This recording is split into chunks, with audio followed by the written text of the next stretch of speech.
welcome to another M&P family production. Well, it's rainy outside today, and last week it was snowing. Blizzard had a foot of snow. So I'm out here walking around, and this is Thursday, and as you can see, we have more snow than we can bargain with.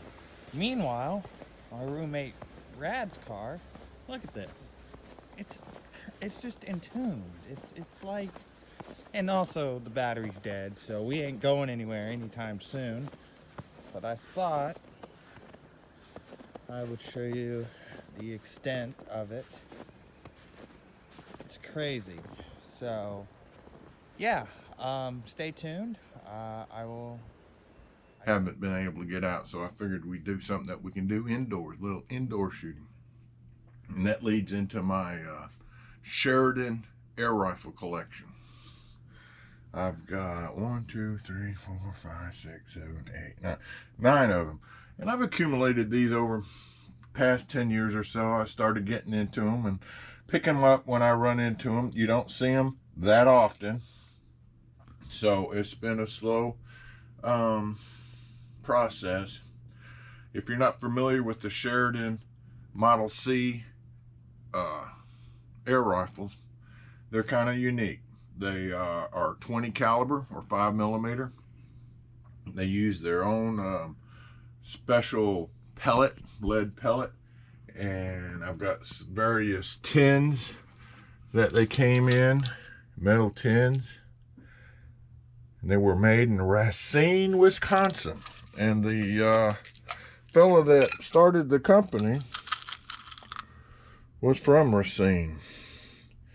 And they have a kind of a cylinder shape, hollow base, if you can see that. I'm not sure the grain weight, how much they weigh, but a very specialized little deal. And I've collected various tins. This is, I think, 1970s, 1980s. They came in this little plastic thing, and they had a little thing in the front where you could dribble them out. I've got some paperwork. I've got a Sheridan handbook and some other manuals and whatnot.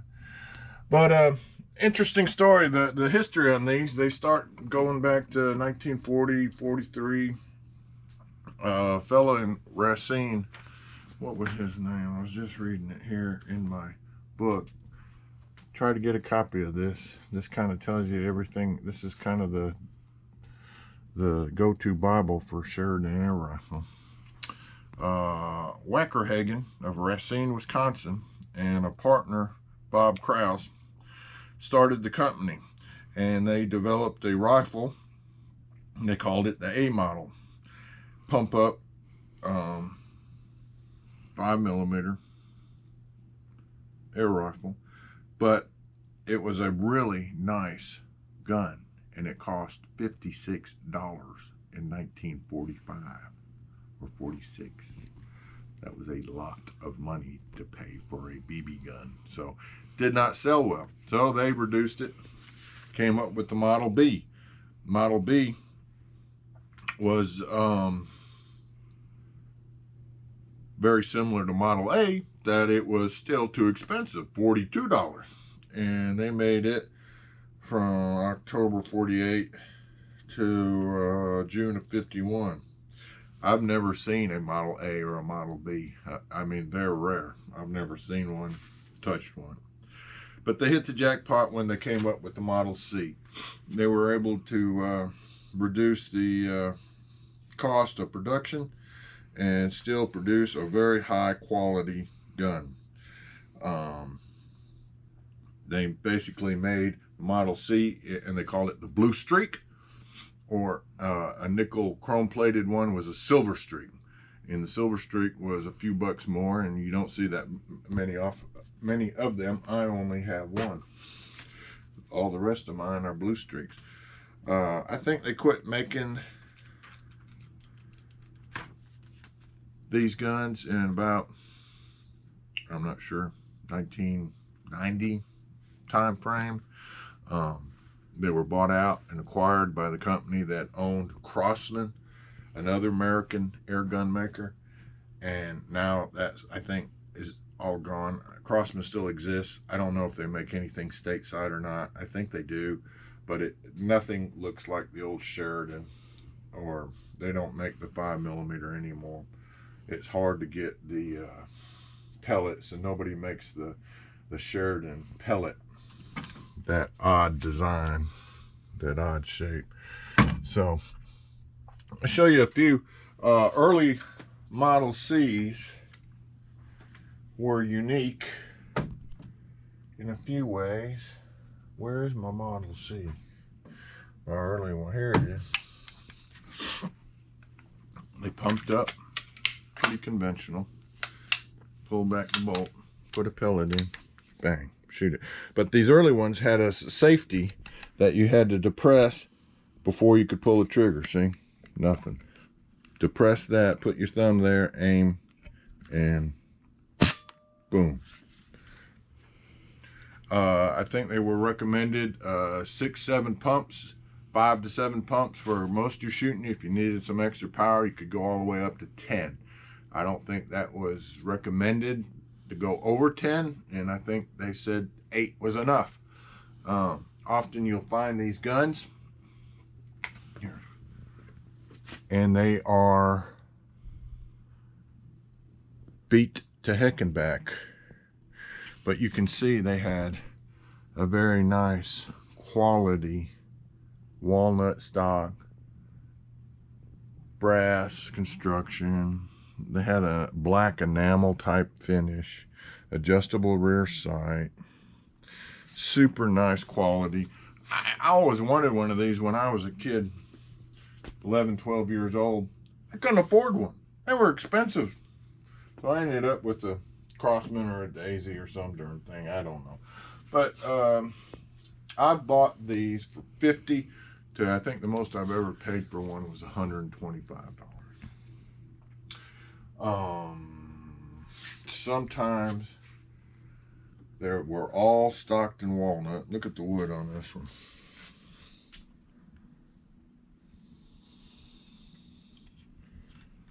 I mean, that is a beautiful piece right there. And some of them are kind of plain walnut. See, that's kind of plain, but that's a high condition one. They all had this, a lot of them came with this rubber piece that fit over the barrel, and this is the balance point. So you could put your hand here while you were pumping it up. You could mount a scope. They offered a scope mount. This is the original Sheridan scope mount.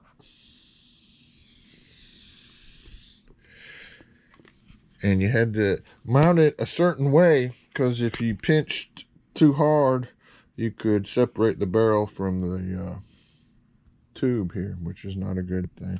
This is a fairly old gun, probably mid 1960s or so. I talked about the Silver Streak. This is a Silver Streak, same exact gun except the finish. Nice wood, silver, nickel, or chrome finish. I don't know which. Seeing it says so right there. Silver Streak. You get that? 5mm. But this is the only Silver Streak I got. I don't see them that often. So, as I said, these were a little bit, the price point was kind of high on these. So you don't run into them that often. But they made enough. It was a profitable business. They made, Sheridan made some CO2 powered air guns. They made some pump up or CO2 powered handguns. They also made another thing that's on my wish list, that if I ever run across one at a reasonable price, is a Sheridan Knockabout. Let me see if I can show you what the Knockabout is. A good picture of a Knockabout.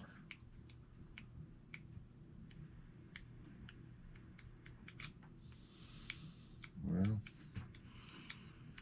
here. Look at that. It's a little tip-up 22 long rifle pistol. Real cheap. It sold for $17.95 retail. You could get the holster for $3. And this was back in 1954. So, I've seen a few. One of these days I'll run into one. But I collect anything and everything Sheridan. I don't look for it real hard. I just, when I bump into it at a gun show or yard sale or something, I get it. But, I went up to Racine, Wisconsin. I was passing through and went to the address for Sheridan, which is 3205 Sheridan Road, Racine, Wisconsin. It was just a complex of old businesses, industrial park type thing. I don't think the original building was there. I don't know. But they're pretty cool guns. And since it's a rainy day, let's shoot one. Stay tuned.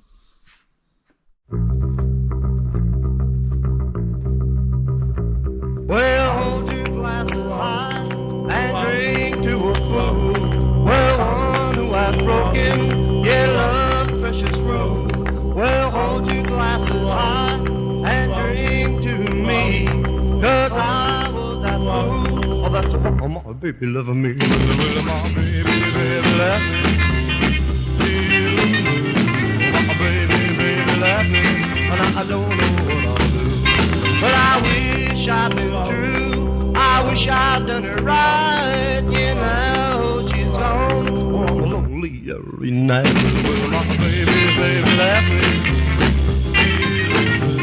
Well, my baby, baby, left me. And I don't know what I'll do.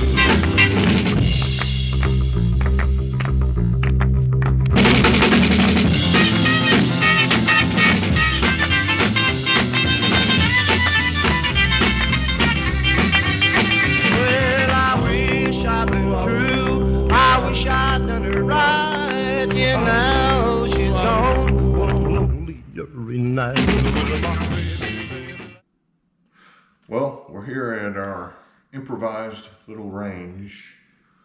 We have the target down range, and that's about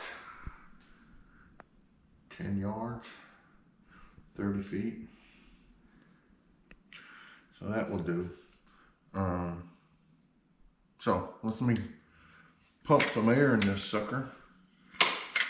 One good thing about air guns is the propelling 3, 4,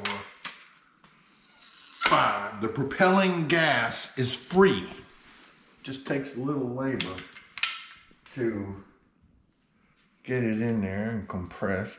And also you'll find, okay, yeah, well, I did it. All right. All right. Woo.